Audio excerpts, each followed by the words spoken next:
খালেদা জিয়া, আল্লাহর রহমতে আমি কয়েক মাস আগে ম্যাডামের সঙ্গে দেখা করার সুযোগ হয়েছিল। আমার জীবনে অনেক সার্থকতা ছিল, হসপিটালে আমি দেখা করতে পেরেছিলাম।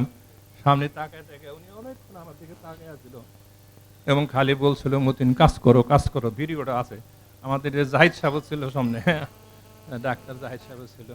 ওনার সেই আবেগ প্রবণ খালি বললো কাজ করো, তখন উনি মুক্তি পায়নি। আমার জীবনে আমার রাজনীতির দরকার নাই, আমার এমপির দরকার নাই। আমি ম্যাডাম খালেদা জিয়ার থেকে অস্বাভাবিক ভালোবাসা পাইছি। আপনাদেরকে আমি বলি, আমার জীবনে এটা বিরাট সার্থকতা। ইভেন এখনো জনগণ এলাকার লোকও বলে, মতিন সাহেব একটু আসেন, চেষ্টা করেন রাজনীতি আসার জন্য। এই জন্য আপনাদের প্রতিও আমার অনেক শ্রদ্ধা ভালোবাসা।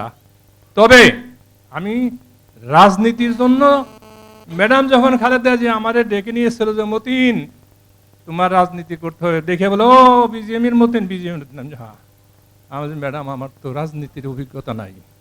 রাজনীতি করতে গেলে যে কঠিন হইতে হয়, রাজনীতির যে কোয়ালিটি ম্যাডাম, সেই কোয়ালিটি ম্যাডাম আপনি নাই। সেখানে শিমুল বিশ্বাস সামনেই ছিল, তার সামনে শিমুল বিশ্বাস আমরা চিমটি মারতেছে। হ্যাঁ, কি কয় পাগল নির্বাচন আসছে। আমি বললাম যে ম্যাডাম ওই কোয়ালিটি আমার নাই, আমি একটু নরম স্বভাবের মানুষ। তো ম্যাডাম তারপরে চেতে গেল, বসে উঠে বললো যে আমি জানি আপনার তথ্য, সব ইনফরমেশন আছে, আপনি একজন ভালো মানুষ, আপনার একজন গ্রহণযোগ্যতা আছে, আমাদের রিপোর্টে আপনি একজন জনপ্রিয়, আপনাকে নির্বাচন করতেই হবে। চেতে গেল। তারপরে আমি এইরকম ভাবে হুজুর ম্যাডাম করে আমি নির্বাচনে রাজি হই। ম্যাডাম আমারে বলেছিল, মতিন তুমি নির্বাচন করো, তুমি একজন ভদ্রলোক, আমি তোমার স্বার্থ দেখবো, এই কথাই বলছিল। আমি বললাম আমি তো ম্যাডাম কয় যে আমার সঙ্গে যোগাযোগ করবো অন্য কোনো, এইভাবে কিন্তু আমি রাজনীতিতে বা নির্বাচনে আসছি। এবং ম্যাডামের যে বিশ্বাস, ম্যাডামের যে কনফিডেন্স ছিল, সেটা এই কালিহাতির মানুষ কিন্তু পুরোপুরি পূরণ করছিল। আর যে ওই সময়েও আমি অনেক ভোট পেয়েছিলাম। আর এটাও সত্য কথা, যদি এই যে গয়লাবাড়ি আমগো কি সেন্টার না, যমুনার ব্রিজের ওখানে কিন্তু ক্যাম্প ছিল একটা, ওখানের থেকে সব কাজ সাজি হয়েছে, আমার নামটা বাদ দেওয়া হয়েছে। পরবর্তীতে জেনারেল মাহমুদুল হাসান সাহেবের কাছে ওখানে যে দায়িত্ব ছিল, সেই তার বাসায় যে তার জুনিয়র ছিল মাহমুদ হাসান সাহেব একদিন ফোন করছে আমার, যে মতিন আমার এখানে আমাকে জুনিয়র লিডার আসছে, ও বলতেছে আপনি তো নির্বাচিত হয়ে গেছিলেন, কিন্তু ওই এটা বলা উচিত না, তারপরে বলতেছি। তার মানে আপনারা সেই প্রমাণ, আপনারা ভালোবাসা আমারে দিয়েছেন, এবং ম্যাডাম যে বিশ্বাসে আমারে নমিনেশন দিয়েছিল, আমি সেটা রক্ষা করতে পারছিলাম। হয়তো আমি অনেক কিছু করতে পারি নাই, তবে এখন যে বিষয়টা, এটা কিছুটা আমাদের বলেন, আলিম ভাই বলেন, আলম বলেন, একটু নিয়ন্ত্রণের বাইরে ছিল। বুঝতেছেন তো জিনিসটা? উপরের থেকে একটা পরিস্থিতির কারণে এই সিদ্ধান্ত আসছে, সেখানে আমাদের কারোর সঙ্গে কনসাল্ট করা হয় নাই। তবে এই তথ্য, এই যে আমরা মিটিং করতেছি, জনগণের যে রিপোর্ট, এগুলো সব প্রতিনিয়ত যাচ্ছে। আমি কালকেও দুইজনের সঙ্গে কথা বলছি, এবং একজন স্ট্যান্ডিং কমিটির চেয়ারম্যানের সঙ্গে কথা বলেছি, আর একজন সিনিয়র নেতার সঙ্গে কথা বলছি। কয় মতিন ভাই কাজ করেন ইনশাআল্লাহ, আল্লাহ যদি রহম করে এখনো আপনি মানুষের নেতাদের ইয়েতে আছেন, এটা বলে। তো সুতরাং এটা জাস্ট বলার জন্য আমি বলতেছি। কিন্তু এই যার নিয়ে আমরা এই কথাগুলো বলতেছি, আমি বিতর্কিত কোনো কথা বলবো না। আমরা এখন এই ব্যাপারটা নিয়ে কেন্দ্রে একটা সুন্দর জিনিস প্রেজেন্ট করতে চাচ্ছি, উপস্থাপন করতে চাচ্ছি।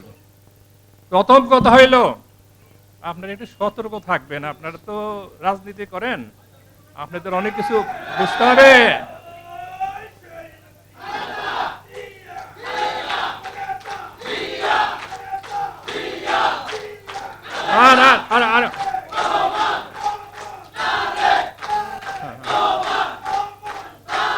আপনারা দাঁড়াও, সময় নাই। রাজনীতি করেন আপনারাও, আমার চেয়ে রাজনীতি ভালো বোঝেন আপনারা। এখন কালিহাতী উপজেলার চেয়ারম্যান, সভাপতি যে হয়েছে, সেই সভাপতি যদি কোনো সিদ্ধান্ত দেয়, হঠাৎ করে আপনারা উল্টে ফেলাইতে পারেন না। তাহলে এটা ভায়োলেশন অফ পার্টি, দলের সিদ্ধান্তের। সুতরাং যেভাবেই হোক, এটা আর বলার অপেক্ষা না, একটা প্রেক্ষাপটে হ্যাঁ টিটু একটা দায়িত্ব পেয়েছে, যেহেতু ওই কেন্দ্রীয় কমিটির সহ সাংগঠনিক সম্পাদক। যেভাবেই হোক সে নিজেকে অনেক বেশি ক্ষমতাধর মনে করতেছে, কিন্তু সে এটা চিন্তা করতেছে না এই এলাকার কোনো মানুষ তাকে সমর্থন কতটুকু করতেছে উনি হয়তো জানে না। এই জন্য কিন্তু সিনিয়রদের সঙ্গে যোগাযোগ করে নাই, কারণ সিনিয়ররা অনেকে হয়তো তাকে ওইভাবে সাপোর্ট দিচ্ছে। যাই হোক, তা আমি বিশ্বাস করি আজকের মিটিংটার উদ্দেশ্য ওইটাই, যে আমরা এই প্রপোজালগুলা, প্রস্তাবগুলা, আপনাদের সেন্টিমেন্টগুলা, এটা আমরা উপরে পাঠানোর অলরেডি পাঠাচ্ছি এবং আমরা এটা পাঠাবো।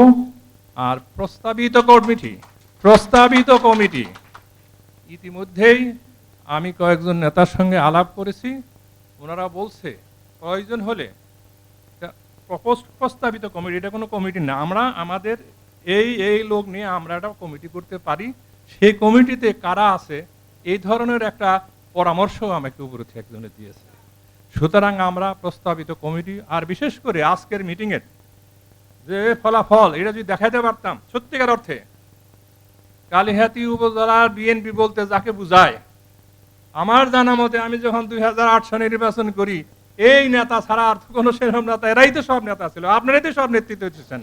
আজকে তাদের বাদ দিয়ে যদি কালিহাতী নির্বাচন হয়, তাদের বাদ দিয়ে বিএনপি হবে, এটা যেন কি ধরনের কষ্ট, কি ধরনের অস্বাভাবিক কষ্ট লাগে, এটা আপনারা যেরকম বুঝেন আমিও সেরকম বুঝি।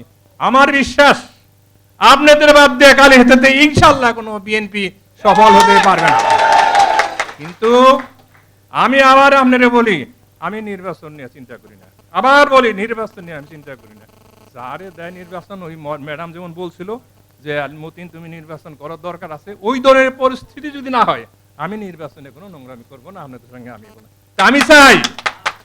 আমি চাই আমাদের এই নেতাদের শেষ দিন পর্যন্ত আমি দেখে যেতে পারি এই সত্যিকারে বিএনপির মূল্যায়ন হয়েছে, এই সিনিয়র নেতারা তাদের সম্মানিত হয়েছে।